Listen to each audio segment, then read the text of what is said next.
I believe that like this makes RVers happier. Like it's quite just that simple. That in general road travel, like getting people off the couch and onto the open road is great for the soul. And then once they're on the open road, getting them into Harvest Hosts is even greater, right? That's the best way to make them happier. Rewind a number of years, and my wife and I were living in the Washington, D.C. area, had built a business there in the video technology space, so a totally different industry. And it was a great company, great people, but eventually got really burned out. After buying the RV, we started slowly kind of taking these like weekend trips from the city to figure it out, right? And it was a whole new experience. So really not even slowly, we kind of just hit the gas. And over the course of 2 years, we RV'd through all the lower 48 states. And as we were driving across the country, we were seeing all these incredible farms and vineyards, from the road. They're wide open spaces. And I'm thinking, it'd be cool if we could stay there. And I wonder if they would let us, in return for supporting the business, going in and buying some produce or buying the wine, and then asking for permission to camp. And as I started doing that, I realized there was a program that was relatively small, but that was already doing this. And it was called Harvest Hosts.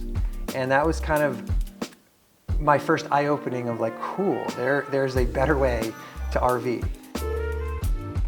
Before I even reached out to the owners and got to know them, we joined Harvest Hosts, and we're like, let's try this thing out. And at the time, there were about 600 locations in the US, and chose one in Kansas. It was a farm, an alpaca farm, run by nuns in Kansas. Subsequently, I've stayed at hundreds of Harvest Hosts, and every one is a great story. And that is basically what led me to say, hopefully I can buy this company, right? I was looking for the next thing to do in life. And so I finally just reached out to the owners, cold. My big pitch was, look, I'm an RVer myself. I love this program. I'm gonna build it in a tasteful way so that it's still magical, but more people can experience it. I'm gonna start by growing locations because there are 600 locations. I wanted to build an app and a new website with a booking system. And I told them, I think there are millions of potential members that should be using it. So they sold it to me. And in May 2018,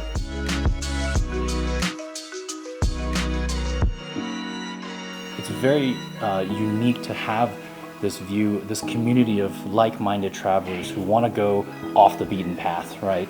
To find those unique experiences, find out where their grapes are grown, where the sheep are sheared, and all the things that we see on the Discovery Channel, but don't have a way of really experiencing. And that's what we're trying to do, is make travel closer to home and easier and more accessible. When I ask hosts, why do you enjoy being in the program? The first answer that hosts give me is that they like sharing their lifestyle with our members. And I think that's really touching. A lot of these small business owners work really hard to create a wine that's special to them or produce that's special. And to share that with travelers is meaningful. And RVing is already unique. When you layer on Harvest Hosts, it's the sweet spot.